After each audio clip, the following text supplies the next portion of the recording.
Hello, true duelists. My name's Craig Fee, and as always, welcome to the Yu-Gi-Oh! Update. The ever-present metagame continues, and now we've approached what will be the last YCS of the year with YCS Lunch Meat, and Europe's next chance to show that plants are viable depending primarily on the continent in which you are being played on takes place this weekend. Tomorrow will be another peek, of course, at the diversest formats that we are currently in, one without a clear strongest deck, and where how well a deck does seems to depend mostly on whether or not it plays well against either hand traps or board breakers. I'm not an expert here, folks. I just watch people who know better than I and then parrot them to the best of my ability. But it seems like the general consensus is, I guess? I guess? A lot of huh? That's all I've got for you. Too many hand traps, and look at that. Maybe Unchained will do well. Not enough hand traps, and the Fire Brigade strikes again. Watch not enough people tech in like Herald of the Abyss because they're just doubting Pearly, and then Pearly does well or something stupid. Why wouldn't you include the obvious and easiest silver bullet to out the fat cat? I don't know. That's the easiest side deck card there is to clean up any match up, really. I'm just saying it's any deck's kind of event. Who knows what's gonna win? Hell, it could be one for the Kings, the Fire Kings that is, which have had their structure deck released today as I released this video. The new possible contender is weak without all the newest Snake Eye toys, but it's also the new deck, which could give it a slight boost due to the lack of familiarity with it in regards to the player base at large. Or it'll get fucking Centurion to be completely irrelevant. Who knows? My guess? You might see like a top 64 list or two or something, if only because that can be played with 3 copies of the structure deck, where Centurion would require you to just simply be an idiot with your money.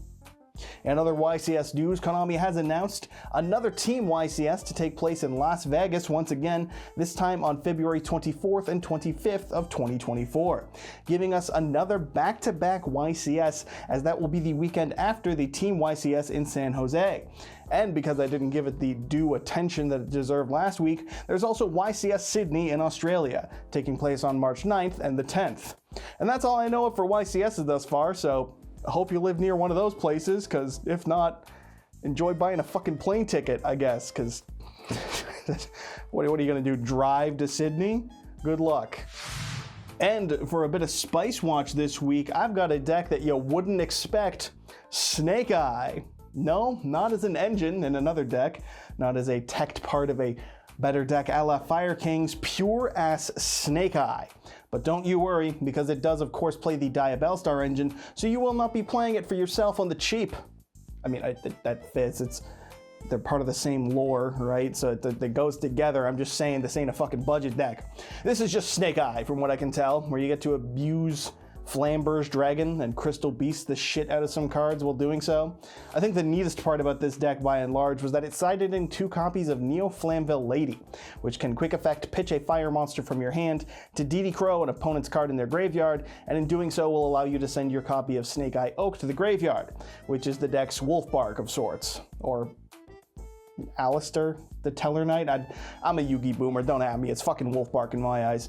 Which you might think pairs well with Rekindling, but if you thought that, then you thought like an idiot, because this deck is not playing Rekindling at all. Just the Lady to bin Oak, much like the Pokemon franchise should have been Oak in 2016. Truthfully, that's all I've got for you in regards to this, because it's just a fucking Snake Eye deck. I don't fully pretend to know Snake Eye to the fullest of its abilities, because I've fallen victim to the, oh, it's not topping, therefore it's bad, therefore it's irrelevant, therefore I don't care. And I'm saying that as someone who bought the fucking core minus the Diabellstar cards. Long story short, folks, I'm an idiot, but that's pretty neat. Snake Eye did at least do well enough to top at an event. And it did so playing a Flamvell card. That's funny, right? That constitutes comedy. It's not quite what the Melbourneese are doing, or whatever the fuck those people in Australia call themselves. You know, throwing in Gate Guardian. It's not that funny, but it's kind of funny, Flamvell, though, if you think about it. In some Master Duel news, to accompany the farting burger that we got last week, Konami also dropped a super secret bonus ban list edition last Friday, removing not only Zodiac Barrage and Trident to 3, but also limiting Zodiac Ratpier, Performapal Monkey Board, and the rest of the Dragon Rulers. That's right, Title and Redux are back, and that only MBT cared. The Dragon Rulers are all limited again in one format that's legal and playable and pushed, and only MBT was the one to make a comment that it's crazy to have access to the Rulers in the same format where Galaxy Tomahawk exists. And then the list came into effect, and the 2013-ass cards got blown out by a decade of card design and power creep, and we all moved on. Still, Master Duel is now the format with the most Zodiac in it, in regards to the engine, I believe, which some of you may care for, and of course the most Rulers, which as always means that they could return to the TCG in due time as well. Be still, my mermail playing heart, Title may return, my 2013 copium huffing ass can continue to be exactly what it is.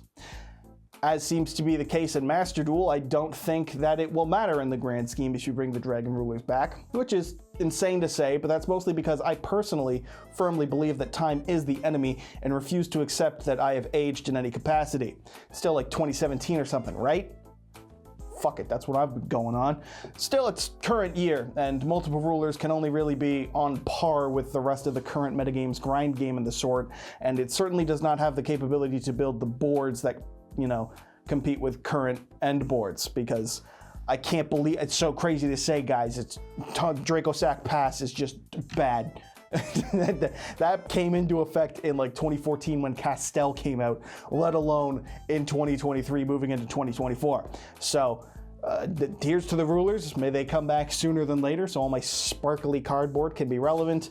And that's it. The Rulers are back in Master Duel. And if you thought they were good, then you're a tool. And it rhymes, so it's true. On to the next segment. I'm a gamer. In some neat merchandise news, it seems you can now get yourself some licensed Yu-Gi-Oh! Displates. I assume you're familiar with Displate as a company. What if posters were metal and cost 3 times as much as you'd like to pay?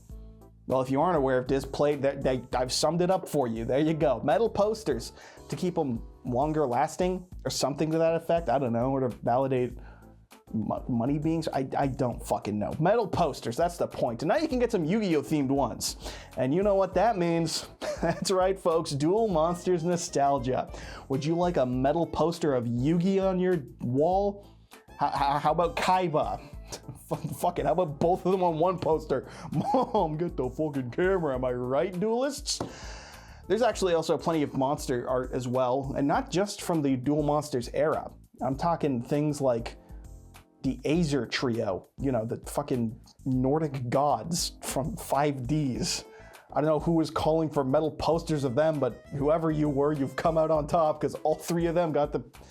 Could have been the ice barriers, what do I know? There's also, of course, Utopia with the toes on display. You could get yourself a copy of Cyber and Dragon, and of course Dark Magician Girl, because if they didn't print that, they would be killed by someone. It's just facts.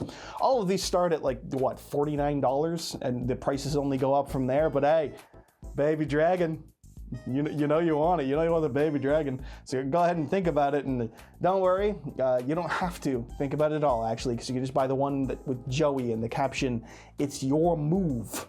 And you can get all of these with a promo code. Oh, that's right, promo code GETFUCKED, because I don't have one. Think I'm getting sponsors here? Fuck that shit. But if you're buying it, I'm sure someone does, and I recommend using it, because fucking $49 a pop or whatever it is. These are available now, is the point that I'm getting to. There's a whole bunch if you want to check them out.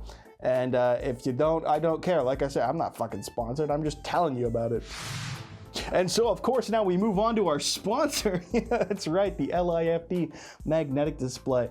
The true Duelist-approved way to support my channel and the best way to display your cards, because I said so. A wonderful 3-piece to throw off the playset of yet another deck that you've bought but aren't using, or mayhaps a single to show off your one favorite card. Whatever you choose to do so with my promo code YGOSTRATS15 for 15% off. And a big thanks if you do that. Shoutouts to LIFD, of course, for the ongoing sponsorship, and of course, shoutouts to you for watching. That's it for this week. Not a whole lot, is there? Crazy how it's been slow, because nothing's crazy. It's insane. I know, I'm blown away every minute of every waking moment of every day of every time. And that's it. So see y'all next week. Hit subscribe if you would kindly do so. Not only will you be impressing your smoking Italian wife if you do so, but when you do, you'll become a true duelist. And if you comment enough about the gun, it'll probably be out next week, because that's how it works, baby. So see you next week. I'm going home.